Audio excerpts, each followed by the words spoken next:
Hi, I'm Jeff Ranke, Editorial Director of Manufacturing.net and Manufacturing Business Technology. Welcome to Security Breach. Although discussing the military activities currently taking place in Iran runs the risk of bringing up polarizing political views, the cybersecurity realities simply can't be ignored, and they absolutely have to be discussed. One of these realities is that Iran has a legacy of supporting organizations involved with cyber attacks on networks, infrastructure, and companies in Israel and the United States. Companies that utilize industrial control systems. Companies like yours. In light of current events, there is absolutely no question that these groups will escalate their efforts. Although the bombs are falling thousands of miles beyond U.S. borders, know that U.S. manufacturing is a primary target. Historically, many of these groups carrying out these types of cyber attacks were hacktivists or outliers, operating independent of any government or country. They followed their own agenda in realizing personal or political goals. However, as highlighted by the war in Ukraine, these groups have begun to pick sides. They're embracing financial support from nation states and successfully executing attacks meant to shut down, steal data, extort money, and or disrupt critical production or infrastructure operations, regardless of size, sector, or location. Thankfully, there are guys like our guest for today's episode. JP Castellanos is the Director of Threat Intelligence at Binary Defense. He's here to offer some perspective on the evolving hacktivist community, what recent events could mean for industrial cybersecurity, and how manufacturers can prepare and respond to an inevitable uptick in attacks.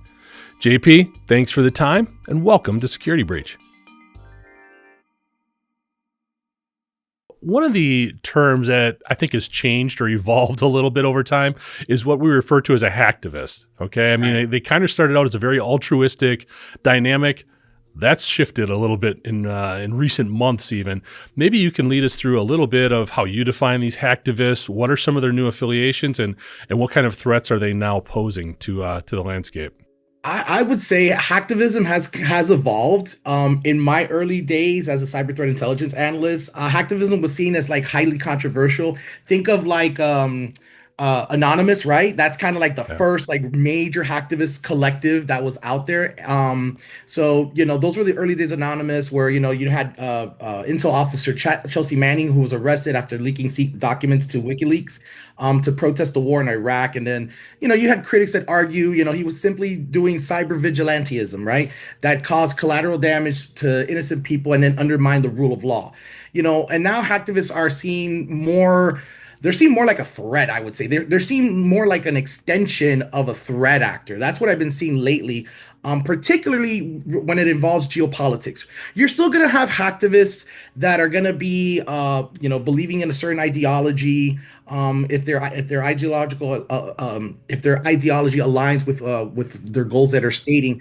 But now you have countries like Russia and Iran, particularly now, that are employing hacktivists as kind of like a force multiplier because those align with like national strategic policies. And that's something I've been seeing since the war with Ukraine. I started seeing a lot of hacktivist groups pop up from Russia. One particular that I follow is called No Name 57. Parentheses 16, that they specifically target Ukraine and NATO. And then you have another organization like known as Cyber Tufan, which is from Iran, that targets specifically Israel and its allies. So it can be all three, honestly. You can have someone that has good intentions, that believes in has a political ideology or belief for greater good or for a cause. But then you have also that are just politically aligned based on their geopolitics or their nationality. So it's just changed now. And hacktivists, I will say, still not as sophisticated as your run-of-the-mill like ransomware actors and even like your nation state threat actors, but they still pose a threat, especially to small businesses and organizations that maybe don't have a robust cybersecurity architecture or have a really good secure architecture for their organization. They can be impacted pretty badly by groups like that. Yeah. I think one of the first groups that really got on our radar screen in the industrial sector was the Cyber Avengers group out of Iran. They started going after a lot of things in Israel from a water treatment perspective. That bled into a lot of industrial control systems that started affecting real important stuff like breweries here in the U.S. You start messing with our beer supply, we get real aware and real frustrated. But maybe you could talk a little bit about how these folks they're targeting manufacturing. Why is manufacturing on their radar, and why is it staying on their radar, I guess is the bigger question. Well, the reason being is pretty, I would say it's because manufacturing companies have some very valuable intellectual property designs, right? The manufacturing process, R&D, trade secrets. You just mentioned a brewery, right? What if this brewery is making some new IPA? Because I enjoy my beers. They're making some new funky IPA that it's gonna blow up the market and whatnot, and you get an adversary that goes in there and impacts that brewery. That could cause money losses of money to them. But in the case of hacktivism, I think, which leads more to a disruptive side, manufacturing operations are highly, highly time sensitive, right? Any disruption you have is going to lead to significant financial losses, right? Like I said, and it's also an attractive target. That's why you get a lot of not just the hacktivists, but you get a lot of the ransomware guys that are going in there because manufacturing also has complex and very vulnerable supply chains. So this also involves large goal and also involves big global supply chains as well. So these can be seen for a lot of threat actors as initial footholds to reach bigger targets when you were talking about targeted supply chain. Also, with the IT and OT convergence, that's been an attractive target for hacktivists as well because as this convergence we see expands, the attack surface that allows a breach of corporate IT networks can cascade into those industrial control systems. So legacy and operational technology also systems also often lack some modern security controls, and those are very difficult to patch as well. So it's a combination of all those things. But manufacturing is just a very lucrative target because as someone that before I worked at Binary, I used to work for an oil and gas company here in Houston, Texas. And like downtime was like not even you wouldn't even want to consider downtime. Downtime is loss of money. So that's a big reason. That's one of the reasons why it's such a lucrative target, and also those legacy systems as well. Sure. So, in looking to defend specifically against these types of attackers, do they have certain tactics they use? Are there certain calling cards they leave? Is there certain things that we can do specifically to ward off some of these attacks? I mean, normally with the hacktivist, calling cards are usually like denial of service attacks or DDoS, which are more symbolic in nature. And then you got your website differences that, we're seeing that is kind of like it's a direct interference to both the IT and the OT environments. But you do have certain groups like there's one called the Infrastructure Destruction Squad or IDS. They're formerly known as a group known as Dark Engine, and this is a pro-Russian group that almost focuses exclusively on physical sabotage of industrial control systems. They've targeted facilities in the United States and Europe, often promoting like specialized industrial malware, like one called Volt Raptor, which is designed to paralyze the processes in those industrial control systems. And then when you look at another one called Handala Hack, which is a big Iranian is a pro-Iranian group. Right now, currently, they've made some claims online of compromising various systems out there, but we're still waiting to see if those claims are validated. One thing I will say that is already in open source reporting, the Handala Hack Group in particular, they are a hacktivist group, and I air quote hacktivist because part of their team are hacktivists, but they take orders from the Iranian government, particularly the Ministry of Intelligence and Security or the MOIS. And I found out the day before yesterday, one of the main directors of Handala Hack was killed in an airstrike. So right now they're kind of like in flux because you could say like they're the commanders or the guys who are giving them orders to the other guys are taken out. So the Handala Hack guys right now are just going online and just making all these wild claims. But normally that's an example of one. But going back to the calling cards and everything like that, for that group for Handala Hack, their tactics involve with like network intrusions and then destructive actions such as like deployment of their own custom malware, which is a wiper malware, and it was intended to permanently damage systems, and then exfiltrate proprietary designs. So you can interpret that as a calling card for these actors, posting screenshots and videos of systems being targeted, normally on their Telegram sites. Almost all of these hacktivist actors have a Telegram site where anyone that's interested wants to go in there, maybe wants to join the team, or just for them to just promote, like, oh look, we hit this site in Israel, we hit this site with this water treatment plant in Kansas, we hit this other facility in Cyprus. That's something that they do. They do this usually a way to flex their skills to the other guys with the intent of, like I said, possible recruitment into their ranks. So I would say things since 2024 have changed from what hacktivists are doing in the past when it comes to these calling cards that they're deploying. Well, I think one of the things that makes this group more frightening or more concerning is the fact that their motives or what they're looking to achieve really is chaos. Yes, they will ransom a group or a company, but really it feels like it's less about the money and more about the disruption and whatever else they can do to sort of shut things down for a given period of time. As a result, their tactics are less, hey, we hacked you. We're good. We don't want to do anything more. Just pay us the ransom. These guys are more like, we wrecked your stuff. You can pay us or we're going to continue wrecking stuff. There's not that sort of level of customer service or professionalism that we've seen with other hacking groups, as silly as that sounds. Yeah, no, you're not wrong on that because it's very interesting in the I would say the red space or adversary space of the dark web and like financials and whatnot. The ransomware threat actors do act kind of like a professional service, right? If Yeah. you're compromised by a ransomware actor, they're gonna go and they'll be like, hey, you're literally chatting with customer service. It almost seems from Yeah. what I've heard and what I've seen, it's literally talking to customer service to get you to pay the ransom, Yeah. give them the key, they'll give you the key, and they'll even tell you. I've seen and heard some ransomware actors actually provide like mitigations, like this is what you should Yeah. do to prevent that from Yeah. happening to you. You're absolutely right. And again, the hacktivists, I think it's just more of a, I don't want to say a skill-based issue because I think some hacktivists are actually do have some skill and some don't. But it is more of a just smash and grab destruction kind of thing because they're following an ideology. They're not looking for they're not in it for the money. They're just in it for the lulls, as like they used to say back in the past, for sure. Yeah. Well, I bring that up because I think there's still this notion in manufacturing of we're going to get hit. Let's just pay the ransom. We'll send it to insurance. We'll deal with it just as another sort of business continuity issue. This is different. This is about breaking stuff and also hanging around a little bit to break stuff down the line as well. Just a lot more malicious element to it than maybe some of the other hackers we're used to dealing with. One of the things that you brought up in here, it's just happened this week before we record.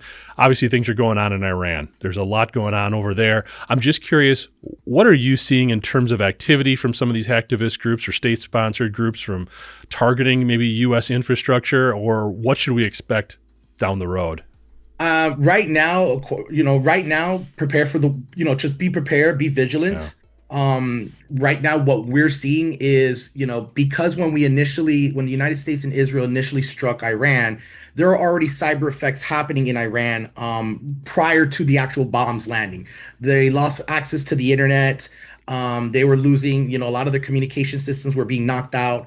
Cyber attacks were impacting everywhere. There's footage that I saw last night of like live TV broadcasts where they were suddenly hacked and you had the prime minister of Israel speaking on the TV and stuff like that. So it's a wide range of cyber effects that are not only disrupting Iran's communications but also causing a lot of information, basically pushing propaganda, or what I like to call information operations, right? So that's what's going on right now. In return, Iran has always been a capable threat actor in that information operation space. Because, I mean, you could remember plenty of times, anytime there was a threat, they would post a silly video on Twitter or a video on your favorite social media of like Iranian bombing Washington D.C. or destroying Right. ships or things like that. So they're very active in that space. Now, what I'm seeing right now in terms on the on the cyber side of things, I have been seeing some reporting of Iran pre-positioning malware prior to Operation Epic Fury. They were pre-positioning malware in Israel and other locations, but more for an espionage gain. I just recently read one now where Iran was trying to compromise the Israeli Red Alert app that they use. So in Israel, whenever there's missiles coming, you get a notification and it shows you on a map like where your bomb shelters are, or where to hide, and where they're supposed to be impact. Iran was working or had been working on some malware to compromise that, to have users go in there and through that app get malware, which is interesting because prior to the actual strikes, part of that information operations campaign, part of the cyber effects that we were doing against Iran has what's called a prayer app. that they use, and and a lot of the IRGC and a lot of the targets that we've struck use that app in general. And that app basically they would all get notifications on, and it's like, gather here, and that made it just easier for the United States and Israel to target multiple individuals at one time with one strike. So that's interesting. It kind of shows the capabilities of like cyber, in cyberspace and cyber warfare. But I'd say right now, that's the things that I'm looking at right now. I'm also, like I said, I'm just checking on my feeds. I see a lot of claims Yeah. to compromising sites and compromising organizations, but those claims do not seem to be corroborated, unfortunately. Well, fortunately, they're not corroborated. Yeah. They're just making claims online, which anyone can do, but there's no evidence to prove those claims. But that's not to say to not be vigilant, because all it takes is Yeah. one, Absolutely. Well, it's interesting when everything spiked in Ukraine and the U.S. decided to support Ukraine. A lot of those cyber attackers, a lot of those, if you will call them hacktivist groups or state-sponsored actors, whatever, from Russia, sort of used that as an excuse or a reason to start going against or start, I don't know, trying to penetrate a lot of the U.S. infrastructure, which obviously impacts manufacturers. Do you see things going on now in Iran? Because that give Iran sort of, again, an excuse or legitimize them to increase the amount of frequency that they then start going after U.S. assets? I would say I think the frequency was always there, right? Yeah. Because of the Israel and Gaza conflict, the intention and Okay. the motivations were there. Now, will I say that the motivations have been accelerated? Probably, right? You're gonna go from Yeah. you're already mad at Israel and Iran, I mean not Israel, Iran, Israel and Gaza. So you were already aggressively targeting the United, you're feeling a certain way about the United States Yeah. because the United States supports Israel, right? But the United States wasn't in direct conflict. But now that it's Right. in direct conflict, I'm pretty certain that there's gonna be a lot more passion out there to want to Yeah. stop them. I wouldn't even be surprised if hacktivist groups that may not be aligned with Russia and Iran, but maybe anti-war, Yeah. you know what I mean, like Anonymous, would jump into it as well. Yeah. Anonymous back then would constantly target Israel. I mean, even before the Gaza war, there was always that the one yearly event called Op Israel, where like all the actors that fall under the umbrella of Anonymous would conduct DDoS attacks against Israel. I could probably see that same thing happening back to us again. Yes. Interesting. And I say that, and I know I keep kind of bringing this up, but wars are no longer just geographic conflicts. I mean, they spread across all of these different sectors that now are all interconnected so quickly. So even though the bombs aren't dropping here, we're still going to feel some side effects. We're still going to feel some of that attack, if you will, coming from Iran and those who sympathize with their cause. So Yeah. definitely a lot of Yeah. diligence there. Yeah, it's it's an interconnected world. I mean, I would Yeah. say since, we could go back to like 2015 with the NotPetya attack, which knocked out, which almost knocked out Maersk. It Yeah. was intended to just target Ukraine, and the second, third order effects went all across the world. So yeah, that happens. That happens definitely. Absolutely. Well, JP, we've been talking about the bad guys. We'll talk about the bad guys a little bit more, but let's talk about the good guys. Let's talk about binary defense a little bit. Maybe you can tell us a little bit about the company and some of the things you're doing to help support manufacturers as they deal with more of these cyber challenges. Yeah, I'll make it short and brief. Binary Defense is a managed detection and response company. We provide services that give manufacturers 24-hour threat monitoring, but not just manufacturers. Our clients are across multiple different industry verticals. But we have a platform, the MDR platform, which ingests telemetry across different endpoints, networks, clouds, and identities. And we try to filter. We work to filter out the noise and only flag those like high risk activity that can disrupt production or steal some intellectual property. Now, at the core of binary defense, we have a world-class team of 24/7 security operations center, which is staffed by some really, really bright and smart guys. And they're ready to work, all around the clock. Because for manufacturers, this around the clock coverage means that any after hours intrusions or factory or floor anomaly triggers an immediate response from our company.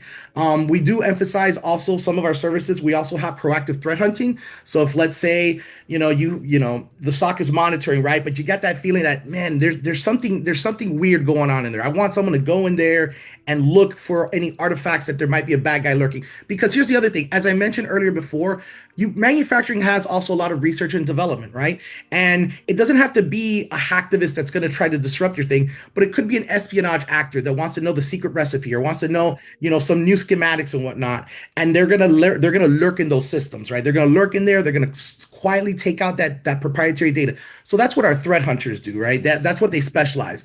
And then they also look at patterns like unusual file process. Like I said, let's say you have like an unusual file process in your R&D design systems, or there might be a misuse of production networks. They'll look for that. They'll catch those insiders or advanced attackers that normal tools might miss.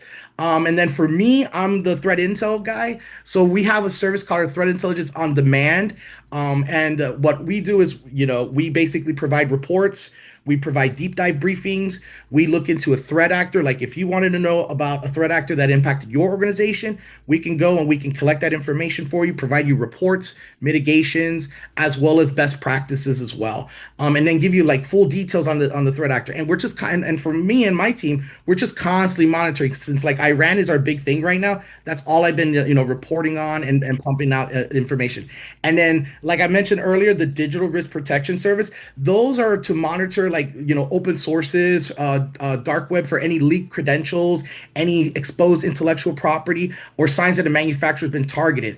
And they also monitor like your CEO or the family of a CEO, or if your company, if your company is being if your company is being targeted by a hacktivist group or whatnot, you will be alerted and whatnot. And then we also have some really strong partnerships in the cybersecurity industry. We have technology alliances with providers like Microsoft, Palo Alto, which enables us to manage and monitor tools like with Microsoft Sentinel and Cortex XSAIM. I'm sorry, I always want to say SIM, but it's XSAIM. And that's something that many manufacturers already use. So that's kind of a quick. Absolutely. I said it was quick, but it was a little long-winded explanation about the company. No, good stuff, man. The one thing that I keep thinking about too is there's so much to defend when you look at manufacturing and really any place, but we're obviously in the industrial sector here.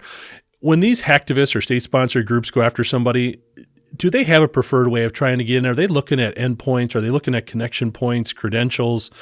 Are they just basically just finding the weak spot and going, or do they have a preferred, I guess, avenue of approach? To be honest, with most manufacturing threats, it's usually usually the lowest hanging fruit. If you have an open VNC connection that you can find on Shodan or Census, they're gonna jump into it, right? If there's an open HMI connection, they're gonna jump into it. And that's the thing. A lot of the stuff that I see online of like threat actors such as Handala Hack or No Name, or even like Killnet or Zacnet, that will post something online of a manufacturing or industrial control system that they quote unquote compromise.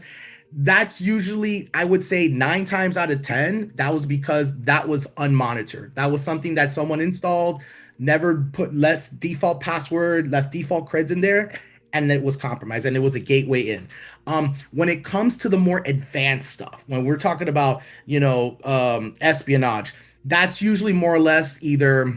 It's a combination of things, right? If I'll be very honest, it could be a combination of things. It could be a vulnerability that they identified on an endpoint or on a network device and compromised it and got in that way. It could be your very typical social engineering attack via spear phishing email, like, hey, here's the latest schematics on something, but those schematics have a piece of malware in there that drops into your system.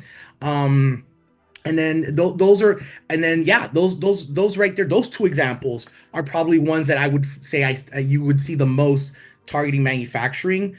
And then, like I said, the hacktivists it's more of something's dangling out there and they just take advantage of it. Another one I can think of that targets manufacturing. Those are probably the two main ones that, if I could remember just from past reporting and past analysis, would be. So for espionage, I would expect let's look for a vulnerability, let's exploit it, let's get in that way, or let's send you a spear phishing email, let's get you that way. Or in the inverse, I send you an email, or I say, hey, I need access to this, I steal your creds. That's another one. And then, of course, the hacktivists are going to be the low-hanging fruit. Not to say that an APT actor wouldn't do the same thing as well. Sure. I mean, heck, if it's easy for them to get in, why not? But those are probably the ones. Those are the ones I would say are the most common for how manufacturers are targeted. No, it makes sense. One of the things that I always ask about too is I think over the past, let's say since Colonial Pipeline, I think the industrial sector overall has gotten a lot better at detecting threats and trying to mitigate them. I think there's been so much movement and so much improvement there. But this part where we still struggle is the response plan. How do we respond once we figure out what's going on or we've gotten that ransomware note, whatever the case is? What advice or perspective might you be able to offer in terms of developing and then executing those response plans? Yeah, that's a great question. I would say tabletop exercises is the way to do Yeah. it. Just because you have a response plan and you have it sitting on your desk, this nice binder that tells you step by step what to do when something happens. Put that binder to work, Yeah. quarterly, yearly, run a tabletop exercise, of different scenarios too. It doesn't have to be something cyber. It could be something like an insider threat that leaked information to another outside entity that might be a hacker. I would say that's the best practice, best advice to give is constantly run exercises under different scenarios and different formats because especially for your BCP and whatnot, if you don't do those kind of things on a regular, when it actually happens, you might be stuck. You're gonna be lost trying to figure things out. You're gonna go through the steps, but you're just not gonna do it right, in my opinion. It's practice, practice, Yeah. practice, in my opinion. It is crazy how often that response comes up about just those very simple tabletop exercises. What I always talk about is sort of the blocking and tackling. We had a guest on previously who described it as like a Dungeons and Dragons crusade or campaign. Anything you need to do to get folks involved, and kind of going back to one of the things you mentioned before too about some of the silos that we operate in, make sure it's not just the IT folks, bring in those operations folks, bring in some of those supply chain folks and get everybody involved in talking and working together on these things. That has such a big part, it seems like, in executing successful response plans. Yeah, absolutely. And also with these tabletop exercises, get senior Yeah. leaders involved. Yeah. Definitely. I mean, don't get the CEO, you know what I mean? But maybe like the CIO, maybe the Yeah. CTO, someone at that ELT level so they can talk to the boss and let them know, hey, we ran this exercise, we didn't do good, we did good, just to help out because honestly, because you're right, siloing is a big in any organization. Siloing has always been a thing, and collaboration between, and not just IT and OT, right, but collaboration between IT, OT, vulnerability management, the physical security guys, the freaking risk management people, and maybe even just the guys on the floor. Getting all those folks together actually is much more. It's a better way to really play out that entire exercise from start to finish, and everybody learns their part in the exercise. Because that's the other thing too. Everyone has a distinct role in the exercise, and as long as it's all the synergies there, that the results can be a lot better. The impact would probably be a lot less as well. You're still going to get impacted because Yeah. Yeah. playing the exercise, you're still going to get impact, but at least you know what you're doing at that time. Absolutely. No, could not agree more. Very well said.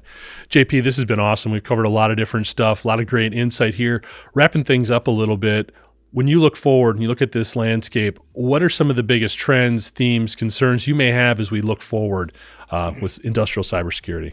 Oh, okay. The $1 million question always. As us in threat intelligence, we don't like to give predictions. We don't like to look like we don't have a crystal ball to look into the Yeah, future. no, that's So fair. I'm gonna do my best to from what I'm seeing right now and just my personal thoughts and opinions on this one. I think right now it's artificial intelligence. It's AI. AI right now I'm reading that 94% of manufacturing companies are reporting to use some kind of generative AI tool in some form. Now I don't know if it's Grok or Agentic, or if it's not Agentic, Anthropic, or Claude. Claude is Anthropic, or Gemini or OpenAI. But everyone's using AI in some way or form, and the adversaries are leveraging these same technologies. So they're leveraging AI pretty much to become like what I call AI for bad guys as a force multiplier. Bad guys are leveraging AI right now to discover vulnerabilities on software and on hardware. They're also leveraging AI to create malware as well, very distinct malware tools. they're leveraging AI to create those deep fake voices. So one of the things that's really popular with some of these threat actors when you're using AI, if it's not if it's not for cyber attacks, it's for social engineering. So they'll leverage AI to mimic the voice of, let's say, someone that you know that works in finance and needs you to wire him a certain amount of money, and you're in the office, you're like, oh yeah, that's Bill from finance. Let me wire him that money. Oh wow, that email looks a little different, but no matter, it's Bill, right? And you wire it over, and that's not Bill you wired over. You wired it over to, someone else, another threat actor. I've been seeing a lot of that lately with AI. But going back to like when it comes to IT and OT, right now I see a lot of threat actors that are basically, using machine language, machine learning, and AI to generate really, really, I would say, some very scary tools to target manufacturing and to target industries. And the thing is, now we in cyber defense, we are also leveraging AI to basically help build our own tools as quickly as possible to defend against it. But one generative AI malware that I saw, really, really, I would say sneaky. It was one particular malware, and I don't remember the name off the top of my head right now. But what it would do is, if it was caught by an EDR, it would just change itself up again. So like if you shot it, the EDR sees it, and it would obfuscate its own code for a second attempt, which is kind Jeez. of, Wow. I'm like, all right, that's impressive. That's impressive. You know. Yeah. And then the other thing I'm concerned about AI also in terms of like cyber risk is the usage of AI agents and co-pilots. I this is again a personal opinion. I don't like a boot kit that's an AI in my computer, because if that AI gets compromised, it can start deleting my stuff, or I can make my machine a bot for other AI bots to conduct attacks and whatnot. So that's my concern. And my also concern is with companies that are adopting like their own home built AI. If there's no guardrails in their home built AIs against an intruder going into the backdoor of that AI and manipulating it and making it do what it wants, that's another risk as well. No, great points. I'm a fan of AI, but I think we need to pump the brakes a little bit and be smart in the way we apply it. The agents cause some concern because, to borrow some James Bond type speak, those agents can be turned too with some of the bad guys. We could have some double agents working within our systems that can just wreak havoc, as you alluded to. JP, last question I got for you. I always like when we're talking to those who are really involved in threat analysis and they learn a lot about the bad guys. How do you sleep at night? Like, what are some of the things that give you some peace of mind or some solace so you're not constantly worried about all the bad stuff that can happen? I've been doing threat intelligence for over 20 years now. I mean, I how do how do I sleep at night, to be honest? Yeah, that's a tough one. A beer, Yeah, a fair. tall glass of beer for a chaser to Yeah. go to sleep. It's, you know what, you just have to have your head. I mean, you're just in it all the time. I just learned that this world is a crazy place. There's threats out there everywhere. The best I can do is, one of the things I say is, I scare because I care. From Toy Story, we scare because we care. That's my role. I scare because I care. So that's where I have my peace of mind. If I'm able to tell people, hey, be on the lookout for this. Hey, be cognizant of that. Hey, I saw this. You might wanna double check, change your passwords or something like that.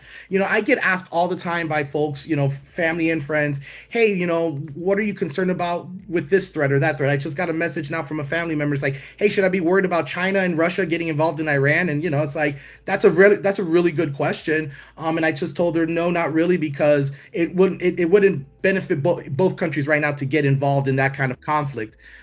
So yeah, how I sleep better at night, it's pretty much more me sharing that information, my passion and my love for what I do. And even now having this conversation, I love it. This is what helps me go to sleep at night, because I'm providing my knowledge or my advice on how to better protect, your organization, better protect your friends, your family, your business and whatnot. So yeah. but I still get that. But I still need that beer at the end of the night. Fair enough. Well, hey, you're setting a great example, not for the beer drinking, but I mean, I like that example, but also just sharing that information because I think you're 100% right. That's what we all need to do when we do experience these intrusions, when we have these vulnerabilities. Let's be a little bit more transparent and share this information so we can help everybody be better. I mean, it sounds utopic in some ways, but it really is, in my opinion, what we have to do. So yeah, it does sound utopic. It very does sound utopic. Because the other thing in our industry as well is that, intelligence, you have to curate it, you have to analyze, you have to make sure that that intelligence information is accurate, relevant, and actionable. You don't want to be the boy who cried wolf out there as well. fair. So, in that part of the world, there's a lot of there's analytical rigor. There's things that when I see something, I have to double, triple check it to make sure that those claims are valid or true. Just like what I said earlier today with the Iranian hackers making all these claims online that, oh, we got this, we got that. It's like, let me double check that, Yeah. So. Absolutely. JP, this has been awesome. Thank you so much. Really appreciate the time, man. No, I appreciate the time, Jeff, and I hope to talk to you again sometime in the near future. Thanks, JP. And for more information on the work he and his colleagues are doing, you can check them out at binarydefense.com. I'd also like to thank you for joining us today. And to catch up on past episodes, you can go to manufacturing.net, IEN.com, or mbtmag.com. You can also check out Security Breach wherever you get your podcasts, including Apple, Amazon, and Overcast. And if you have a cybersecurity story or topic that you'd like to have us explore on Security Breach, you can reach me at jeff@IEN.com. For JP Castellanos, I'm Jeff Ranke, and this is Security Breach.